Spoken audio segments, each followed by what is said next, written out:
Hi everyone, welcome to the Superhuman Switch, a mind, body, business empowering podcast of high achievers guaranteed to switch your superhuman levels on. I'm your host, Saf. Today I'm joined with Nelio Leone. Nelio is the founder and the CEO of Urban Monks, a growth marketing agency here in Dubai. Nelio has more than 10 years growth marketing experience. He was one of the first 30 employees of Careem as the director of brands before Uber acquired Careem in 2020. Also, he played a significant role in big brands like Washmen, L'Oreal, and Chanel. We are going to explore his passion for this space and how he's taking care of himself while maintaining a balanced lifestyle. Nelio, a pleasure to have you here, man. Thank you for having me. Let's do it. Awesome. First, 6 languages. Yes. Which one do you prefer to start with? Whichever you want. Like, we can switch between language. We can, alternate, switch, whatever you want. Sweet. First of all, I don't know why I had this impression, because I've been following you for a while, that you're from Brazil. So I'm sincere apologies. No problem. You're from Italy. So Nelio, before we start, I know that you have really impressive footprint when it comes to the marketing and your journey. I've been following it on LinkedIn through my close friends. I'm really interested to know more who's Nelio and why marketing, I would say. Perfect. Yeah, I think it's a great question. So who's Nelio? Let's start from that. Let's do it. So as you said, I always had a real knack for marketing. And I knew it from very, very early age. And it's not just marketing. It's not like corporate marketing. It really has this really weird kind of component between marketing and entrepreneurship. Mm-hmm. That's really where I find my edge. That's where I find my sweet spot, where I feel at home. And I'll tell you a story, right? So I think 18 years old. We just graduated from high school. And all my friends, everybody goes crazy for the end of high school. And we decided to take a trip. Mm-hmm. It was I think 2004 or something like this, 2003. And so we decided to take our first trip alone to Greece. So we literally went from Italy, 3 friends, backpack, and we just hop on a boat and we go all the way to Greece. Okay. And funny thing, the first day we arrived there, we don't know where to sleep. We find a place, everything was perfect. And I was literally unlocking my backpack. I realized that I couldn't find my wallet. Damn. And we were supposed to stay there for 2 weeks and a half. Okay. So almost 3 weeks. And I was like, man, how am I going to do this? I don't have any cash on me, and this is really looks complicated. So, and back then, I mean, that's 2003, 2004, so mm-hmm. That doesn't make me younger. But my parents were traveling in Argentina. Okay. And back then, there was no PayPal, or everything had to happen through bank and cash and whatnot. And internet was not internet as we know it today, where you can just take your iPhone and, I don't know, just swipe it, tap it, and you can get your parents. So I literally sent them an email, send them a text first, then send them an email. But anyways, I was literally stuck. So what happened? My friends were man, we don't worry about it. I'll just ask my parents to spot me, and I'll give you an advance and you'll pay us back.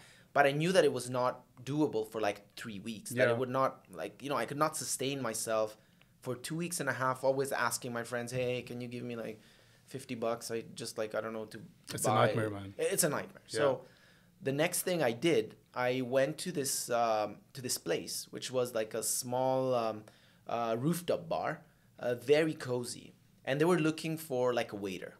Okay. And I told them, listen, I'm not really good as a waiter, but what I can do, I can promote your sunset rooftop bar just by standing in front of it and just bringing you people in. Nice. And they say, how are you going to do that? And I told them literally, well, I speak different languages, so I can pretty much talk to anyone. And anyways, I'm a fun guy. Like, you know, I can crack joke with people. And you don't have to pay me salary. You just have to pay me €1 per person that I bring in. No way. And the guy, so for the owner, it was like pretty much a good deal. It's like, Exactly. okay, if you don't bring me anyone, anyways, like his ROI on me bringing in one person for just €1, like what? Like the average order value in Did you check their menus before you decide no, this price? I didn't. I mean, it was just like, that's why I'm saying. It's like, so basically, last thing I knew, I was like literally like filling the Sunset rooftop from 6 p.m. to 12 a.m. And basically, I was making like $300 to $500 a night. Wow. And what happened with that is that because I was on the island and the island was getting full, all the hotels, all the like backpackers places, all the cheap places where like, you know, students would go, hostels and whatnot, was getting like jam packed. Like the island was full. So I would see like a lot of like Australian people, whatever, coming with these backpack, asking me, hey, do you know where we can sleep? Because we don't know. And we actually, me and my friends got like a very old house from this old man that was not very energetic to rent and whatnot. So I told the old man, listen, give me the full house for the full month. Okay. And I'll just pay you by week. So I can't pay you like a full front month, but per week I'm gonna pay you. And then the rest, just I'll figure it out. So then what happened is that literally the island was full. I was on the street from 5:36 until like 12 a.m. So then I would tell these guys that were like just desperate to find a place. Yeah, desperate to find a place. Yeah. Hey, you guys need a place. We've got you covered. Mm-hmm. And so we call it like the Zio's hostel because it was on the islands of Ios. Yeah. And Zio in Italian is like uncle. So, and because like the guy was like a very old uncle, so we said like, you know, this is the hostel of the. That's a nice twist. And so what happened at the end of the day is that I literally had $500 a night plus like real estate, sort of like agent. Exactly, because I was subletting those beds. I would pay them for €6 a night, and I was subletting them sometime for like €50 a night. Yeah, and we were like constantly full because we're like on full season. The island was actually full, and then on top of that, also by the time I would finish working my shift between 6 to 12 a.m., then I would go from bars to bar. I would meet like a lot of people, and I would make like huge groups so that by the time I was finished with that, we would go from bar to bar. And because I had a big group, I would take a commission from every bar I would go in based on how many people I would bring. You are a genius entrepreneur. And so what happened, like I literally arrived broke on the island. I actually ended up extending my stay for the whole summer. And I came back home around like with something like around $10,000. Amazing. And that was like, really, that's where I understood that, okay, entrepreneurship itself is maybe not just my thing, but it's like this weird intersection that I'm still trying to identify, like clearly identify between marketing and entrepreneurship. This is where I really find my vibe. I love the story. And the funny part that because of this incident, this kind of like, I wouldn't say desperate, but you have to figure out a solution, and all these options open up, from a promoter to an agent to a guide. Man, you are a businessman in nature. That's it. So the sweet spot, and again, because I'm familiar with you from a different perspective about your marketing capability, but I noticed based on your engagement that you have this kind of like business mindset. And this is exactly the sweet. So I don't think you need to figure it out. It's obvious, because I think we both know that this is what's required in these days. You cannot be only a salesman or a businessman or only a marketeer. It doesn't make any sense.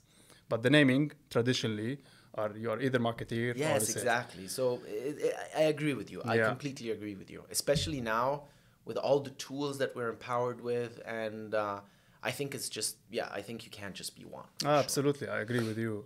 These all terms like director or brand manager, or even now entrepreneur or solopreneur, all of this, it doesn't make any sense. You have to put multiple hats. But again, the dynamics are changing. And after that, you discovered yourself.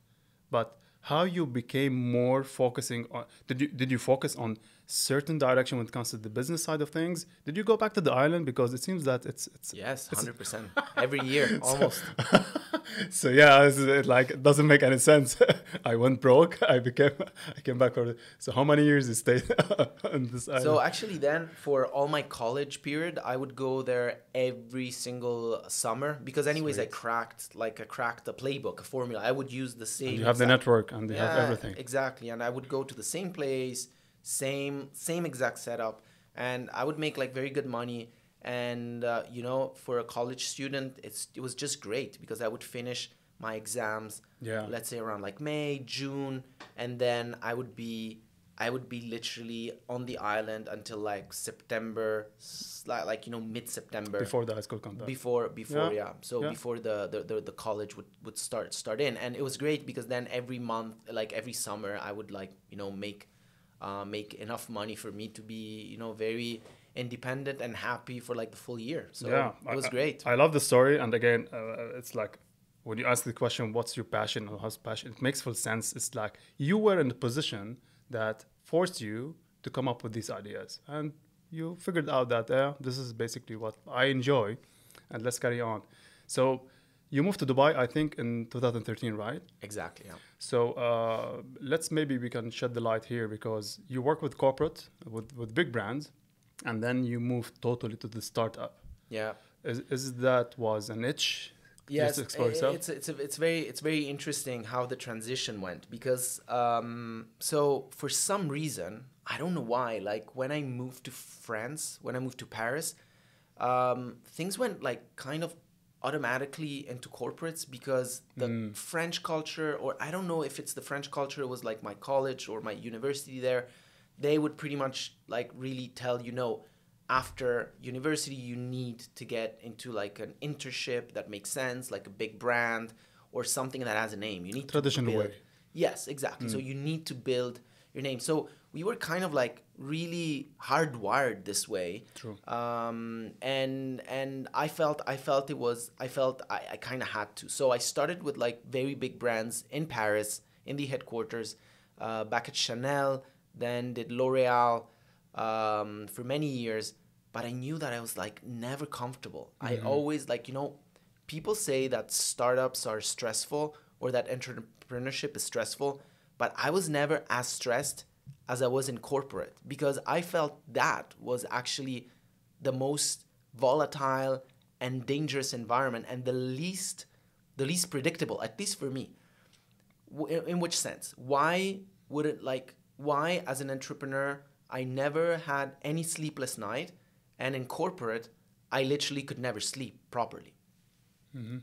The idea is that I always felt this kind of stress that my future had a gatekeeper. And my gatekeeper would be my boss, or anyways, there was like always a higher decision maker that had the key to my destiny.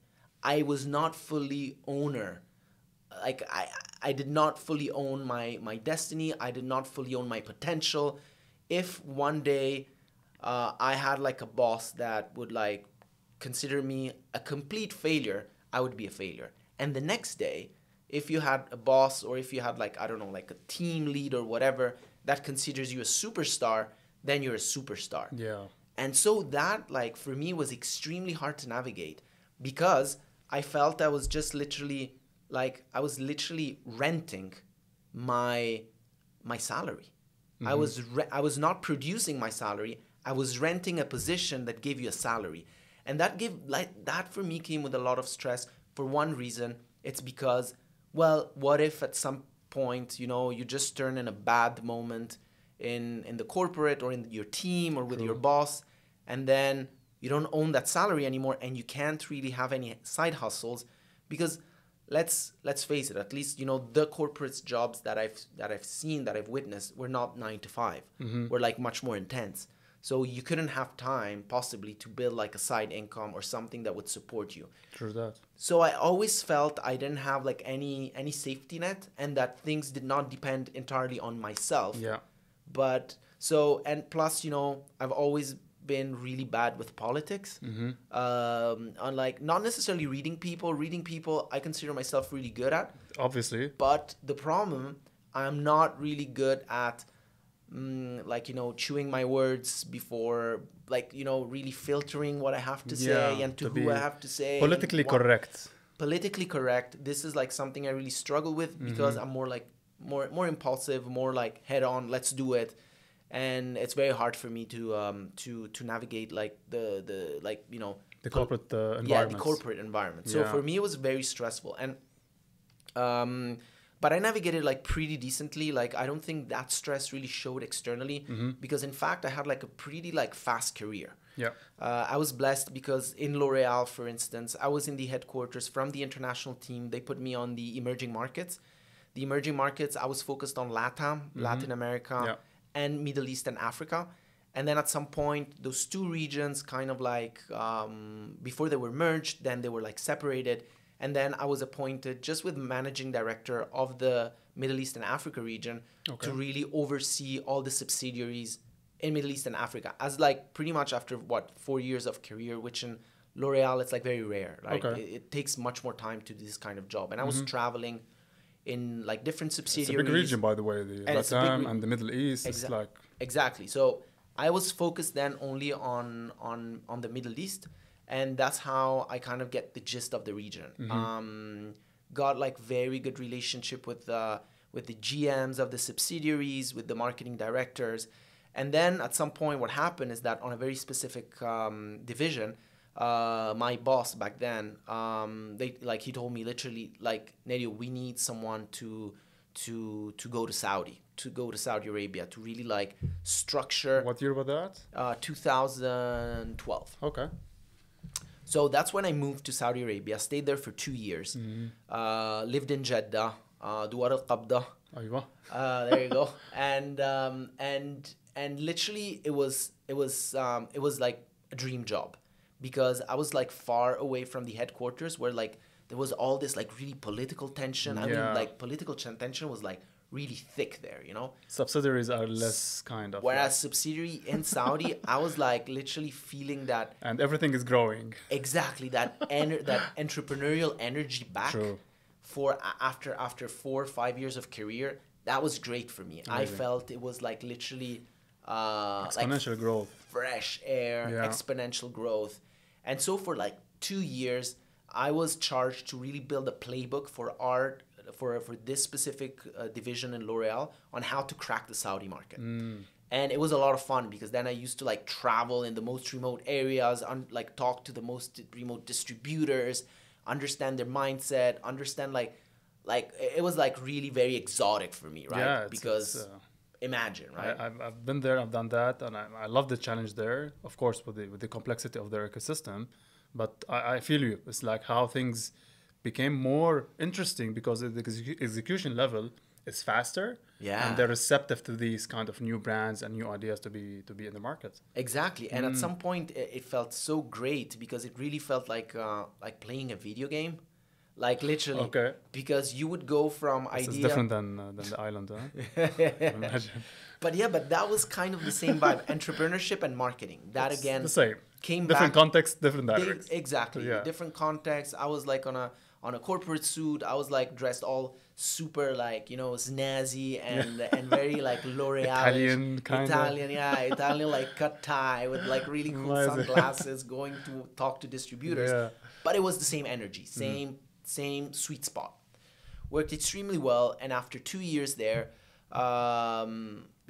they were like, okay, now you have to come back to Paris, because then otherwise the other option would be to like stay here, but like here in Dubai, there was no position that would really match the career path I was on. True. And that's when I met I just randomly went to a conference of startups here in Dubai, and that's when I heard the Careem founders speak, and they were like literally, back then they were like, it was just starting. It was like literally Careem was like, it's kind of like weird sort of Uber, but the poor Arabized style. The peasants of Uber, like it was like kind of like it was All of us, we had this impression, by the way, when they started. everybody, right? Everybody. So Even from the user side, like, yeah, it's like this Careem thing. yeah, and we're expecting Uber to be in the market, but it got delayed. So yeah, exactly. It So was a smart thing. So that's why they're Yeah. so, and that's why. So, but and that's the perception I had as well, right? But then when I heard the founders speaking, the founder actually Mudassir was speaking at this like small conference. I was like, man, I was like impressed. I was like, these guys are really onto something. This is not just like a ride-hailing app. This is like a movement they're building, and I want to be there. Also because I also felt, I don't know about you, how you navigated those years there, but I felt I was missing like the digital train. Yeah. Because I was like in this corporate world where we were just starting to talk to influencers on YouTube because it was Saudi, and Saudi, like, the penetration was huge. But True. But otherwise, from headquarters, like, the digital team was like Very small business unit. No one cares. Exactly. Still focusing on the retail side and Exactly. distributors. It was way behind. So I was like, man, this could be actually the great thing to again do entrepreneurship and marketing at the next level. Yeah. Actually learn from It's a big entrepreneurs leap. Yeah. that are building this. And plus, when you look at the pedigrees and the background of everybody involved at Careem back then, even in the early days, all ex-Stanford, ex-McKinsey, ex-that. I was like, man, I'm going to be probably the dumbest in the room there. Yeah. So let's go. Bring it on. It's a challenge. Let's take it. Yeah. And I've been in the island with no wallet. So. that's it. So what else can scare me, right? Exactly. And so that's what I did. I joined Careem as one of the first marketeers. Like, I was their first marketing director. And then we went from there. We went from like being what I think like around maybe like 30 people in total to we scaled it to 3,500, and then I left just before the Uber acquisition. And that's where I really put my marketing capability to test, because then it was like no budget, very target oriented. Yeah. First time I was exposed to like proper performance marketing. Like, all these things for me were new back then, right? So it was great. It was great because, again, like, so many smart people, especially in the early days, when I first joined, like, people were on another level. Like, you would look left and right, and basically everyone had achieved crazy things in their 20s. Yeah. So these were not like faint of heart people. They were like all people that really Put did all their something heart and sweat behind it. into something at least. Yeah. And I think that was like the secret sauce of Careem, to be honest, because that's where, and I think that is where Mudassir and Magnus and whatnot, like the founders, they took it from their background, I assume, right, at McKinsey. Because McKinsey, they also have like a very strict policy on who they hire. So they always hire people that have like really very interesting and diverse Strong backgrounds. consultancy companies, they have this strict criteria how to select the profile. Yeah. So that was me at Careem, 2013 to 2017. Actually, no, 2014 to 2017. And then what happened at Careem, though, that was completely weird for me, because like for us back then, Careem was like this sort of baby that we're like, let's literally make this baby fly. We were all like really deeply engraved and deeply wired into, like, we were super mission driven. It as you mentioned, it was a movement, and surprisingly, everyone I know that used to work there, they have the same sense, and they have the same description about how they joined and how they were like all pushing forward to it. Of course, it reached an interesting milestone for the whole region, but I can sense that it's something that you were passionate about it. 100%. Yeah. We would eat, sleep, repeat Careem to the point of exhausting ourselves. Yeah. And as a matter of fact, after 2 years after several years that I spent there, I literally burnt out, completely burnt out. I had like the first burnout experience in my whole life, and I didn't even see it coming. Okay. And coming back to actually the theme of your podcast, I think, which is actually great because it's important to achieve, overachieve. This is like super cool, but not to the point where you can actually harm yourself. Yeah. And burnout is real. Mental health is real. I literally literally went in the thick of it without even realizing. It was so slow, and I kept ignoring the symptoms until I was literally unable to operate. Wow. And it was terrible because like at the end of the day, us as humans, we're as good as like our function, our brain functions to operate. And once your brain gives you the finger and tells you like, man, I'm not Shut operating down. anymore, then it's a problem. It's a real problem. And the first time I faced that, it was extremely scary. Extremely scary. Take me through it. I'm interested to know. Perfect. So I think like we at Careem, we operated like super high speed and always at high intensity and high adrenaline. So the whole organization was driven by adrenaline, was driven by speed, was driven by passion. So it was actually very positive. So once you would come in from the outside, you would feel this like great energy. True. Because this energy was real. However, this energy came as well with some shadows, and those shadows were long days at work. You start neglecting your health. You start neglecting your sleep. You start neglecting the way you eat. You start drinking too much caffeine. And then also there's so many management shifts and shifts within the company. It's all fluid. It's all fluid all the time that you're always like in fight and flight mode. So I realized that at the beginning, I kept on like pushing through it, especially because we were relaunching the brand. So we were like really focused on the wink, right? So before it was not a wink, we are the team behind the wink. So every time you see the wink, what a nice twist. You know exactly like how this happened. Basically, it was so intense that at the beginning I started having these things where basically at night I would just like literally wake up randomly. So work very hard throughout the day, then you go back home, had dinner, try to sleep, and then at some point I would just like wake up and with cold sweat, and then I was like, okay, whatever. And then I was so dumb that I would actually ignore them and say, okay, anyways, I'm up now, I'm gonna go back to work. So started working again, push it through, and then those insomnia started coming in more and more and more and more, to the point where I would go like a week with sleeping probably 1, 2, 3 nights. Wow, sleep deprived like. Sleep deprived to the next level. Wow. And then pushing through coffee. And then that built up over like 7 months. And at some point, like my brain started snapping. I was like, I literally found myself like, I don't know, walking, and then I just started like feeling that I had like some sort of like serious illness.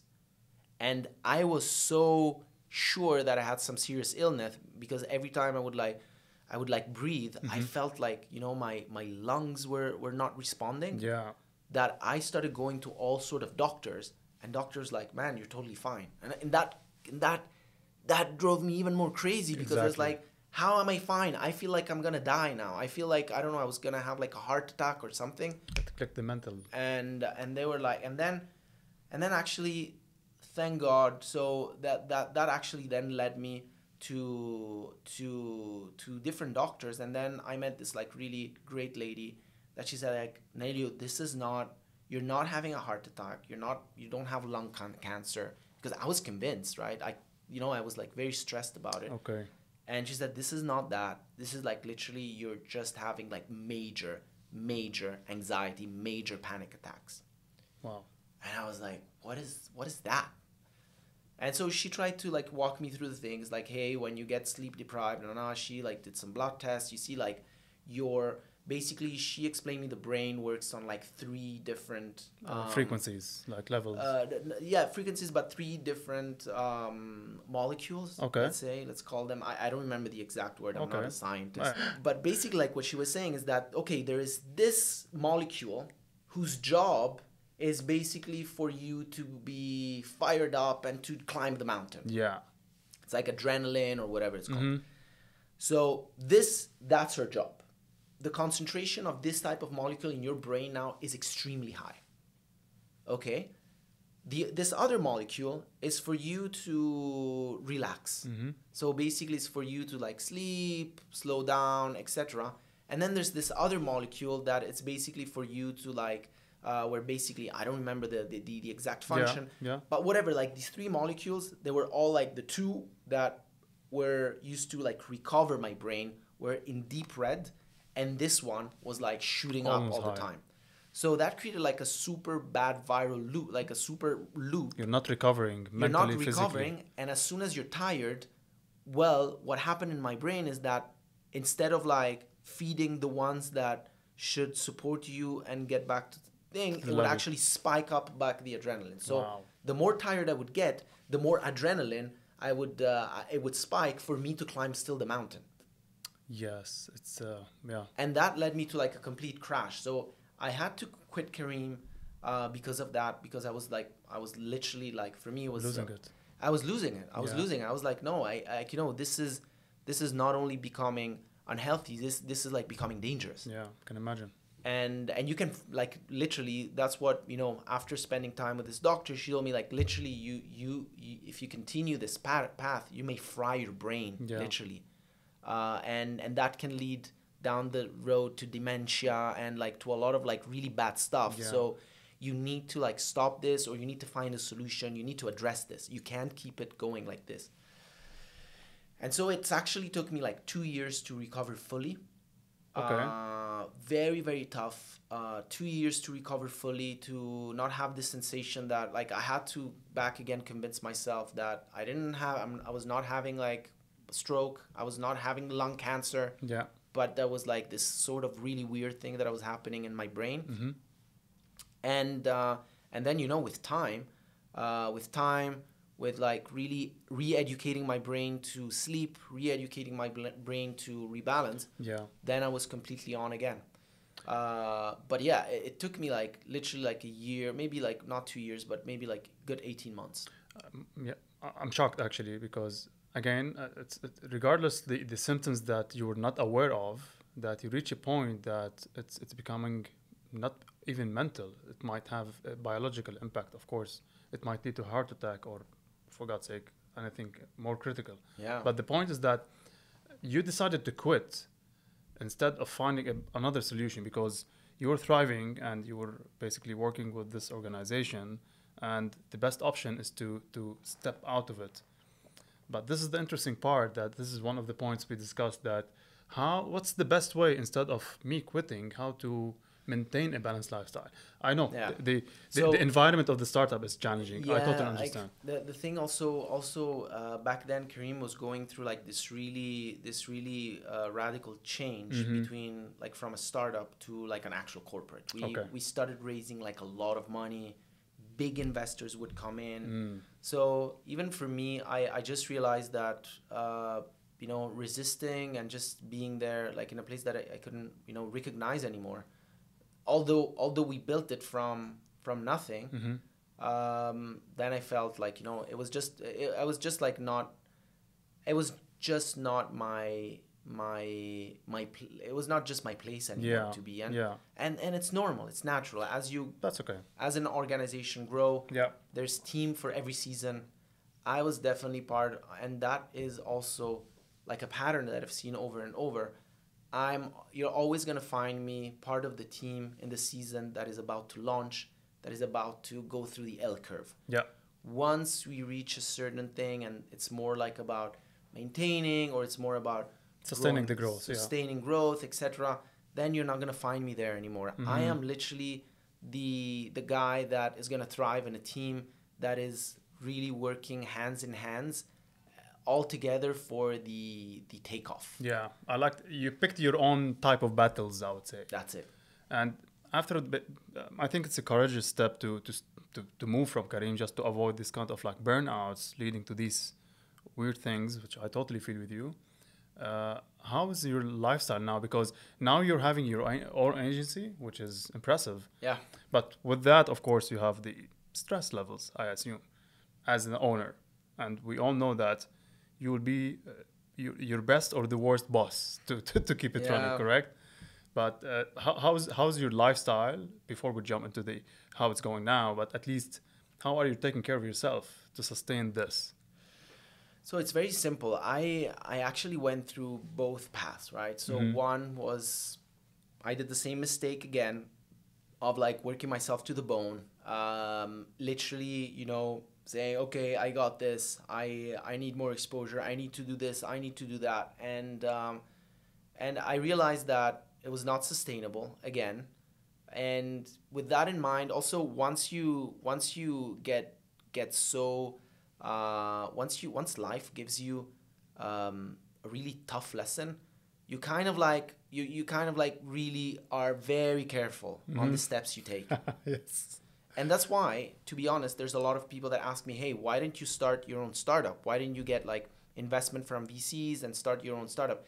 It's simply because I feel there is nothing better than service business to start in your entrepreneurship journey. Yeah. Because you don't owe anything to anyone. It's your capital. It's your expertise. You can scale it up. You can scale it down the way you want. You can turn it into a lifestyle business if you want. You can turn it into a huge business if you want. Yeah. And I find like a lot of people sort of criticize the choice of like going through the service business route, whereas I think it's like a great business to really make sure that you have everything you need in terms of ingredients for both life and work. It's service businesses are by nature very resilient. Yeah. You can adapt. You can highly independent. Change pricing according to market dynamics. You don't have investors. Like generally, if you stick to a certain revenue, you don't need to have like enormous amount of stuff. We're 12 people in total. Yeah, to become more efficient and effective at the same time. More efficient, more effective. So I think like service businesses are actually great for people that have like either low risk tolerance, saying that, you know, you don't want to take like a huge risk into a startup, or just like myself, where you don't want to take a huge risk on your health. And because I went through that path once, I was like, okay, what can I do to have both of the best world, which is the independence of an entrepreneur without like the extreme high pressure that comes with it. Now, agency, there is pressure with clients. Yeah. But once you build systems and you build SOPs, and we've been around for like 4 years, so we have like killer SOPs, killer systems to avoid getting wiped out. And we're like know exactly what to do, when to do it, how to do it, and who has to do what. Automation and systemization. Automation and system, like and being so systemized has helped us reduce the amount of like mental workload, to the extent that, to be honest, right now the agency, for me, it's a happy place. It's not a place that I live with stress. I even allow myself once or even twice per week to just like go and exercise from when I just like, you know, when my kids go back napping, like at 9:30 until like 11:30. Okay. I can go to the gym twice a week, and then twice during the weekend. I really have that flexibility that comes with owning an agency, that if I had any other business, it would be more like a bit more difficult to manage. I love this. And recently I was reading it's not a new concept. It's called lifestyle businesses. And where basically exactly the way you described it, that there is no pressure from external forces, especially now with the hype of the startup and the VC and everything. And I wouldn't say luckily, but now this downfall exposed a lot of things. So I became really interested to discover this space more. But again, I remember when you were more engaged on the LinkedIn and your content, something that drew my attention.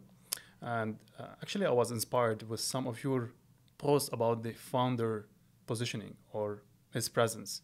Not startup, of course, even in any type of like businesses. And there is a couple of like discussions, and I bounced on one of your posts about how you put yourself as the founder or not startup founders, but as a business owner. Where are you in that journey? Because I know that you went silent because amazingly now you have twins, which is amazing. So now I understand where's Nelio, how the founder can be the representative of the brand. 100%. So think about it in this way, right? When you start a company, you're on a mission. Mm-hmm. And your role as a founder is very critical in selling this vision, in selling this mission, in selling this vision. Who do you have to sell it to? You have to sell it to your potential employees for them to join you and be excited to join you in this journey. You have to sell it to investors if you need investors. You have to sell it to customers because you need to have customers on board, otherwise you don't have a business. Mm-hmm. And you have to sell it to suppliers as well. So like the founder is the ultimate owner of the vision of the company. Now, if a founder is not very vocal on social media and does not really reflect that vision and mission on a daily basis out there, who's going to tell the story? Mm-hmm. How are you going to tell the story? Yes, you can tell it internally. You can be silent about it. You can be like more inwardly focused. Mm-hmm. However, I think a lot of great founders out there that I follow and that I see, they actually document their journey on LinkedIn. And this is exactly what I have been doing for the last couple of years. Now, I took a backseat for the last 7 months, but the idea for me from day one was really to document the journey and share with everyone what I was just learning, and share with everyone this energy that drives me to do things. Yeah. And why? Because at the end of the day, being a founder is also very lonely as a journey in general. People tend to think that, I don't know, people that are maybe not founders, they tend to think that you're always like surrounded with people, and it's like, but it's actually very lonely up there. True. And it's very lonely for one reason, because you cannot share all your fears, all your doubts, all your thoughts with everyone, Mm-hmm. because you own a responsibility. If, I don't know, I'm like freaking out because my company is about to shut down, I can't possibly tell my employees about it, because then they're going to freak out. And True. then everybody's going to freak out. And then, so you're responsible for also the type of messages that you relay out there. Mm-hmm. If you are, tense about like your quarterly financials, you can't go to your investors and just like panic and freak out. They're like, oh my God, we're not going to make it this. Like, it's not going to work. True. Like, you need to build a perspective for that not to happen. And then if it is about to happen, you need to warn people. But you can't really go out there and just like, So instead of like communicating on that, what's very important for a founder is to really share that raw energy that pushed you to get out of your comfort zone and start something that really mattered, at least to you. Because if it mattered to you, it means that it pinched you in that deep energy, that deep thing that you wanted to build, that you wanted to see in this world. And you need to sort of like doing a Batman sign, Mm-hmm. so that other people that connect with that same energy will connect with you and will walk the journey with you. Yeah, it's a really nice principle, and again, something that I'm really diving into understand this. And you triggered this really interesting point, and now I'm following an interesting framework, which is it's based like a 5P, which is the key person of influence, where it's structured in that manner. The first P is the pitch, where you have an idea or a mission that you believe in, and you can pitch around your idea about it. The second P is basically to be a prolific content creator, regardless what platform, on the social media or any kind of another medium. The third P, which is the product or service, regardless what's the format. The fourth P is to be more present, digital, online, offline, participating in speaking events. And the last P, which is partnership. And this framework is basically, you should follow it in that structure. So again, the 5P, I'm like... Yeah, so we can also explain it to you in more structure. Also, I can share it with you, which is the first P is the pitch. Yeah. The second P is to be prolific in content creation. Okay. The third P is product or service. The fourth P is being present, online, offline. And the 5P is partnership. Yeah. And it follows that structure, which is quite impressive. I'll share with you. I love it. I love it. I'll take note of that. Thank you, Saf. I'm learning a lot here. I will share you even the book by Daniel Priestley. He's a really interesting guy. And it makes full sense because what you just mentioned and all what we do are basically in a scattered way. But if you follow it in that structure, it makes full sense. Of course, it can evolve and improve. But the whole concept, just if you follow it, it makes full sense. Yeah, 100%. Yeah, it's the book is called Key Person of Influence. It's really impressive. Person of influence. Yeah, I'll send you a copy. No worries. Awesome. But yeah, it's something that you draw to my attention when you shared your ideas on LinkedIn. But I really look forward to see you back, man. I've been like really following your content, and I'm sure that you have a lot of knowledge you can share. But what's next for you now?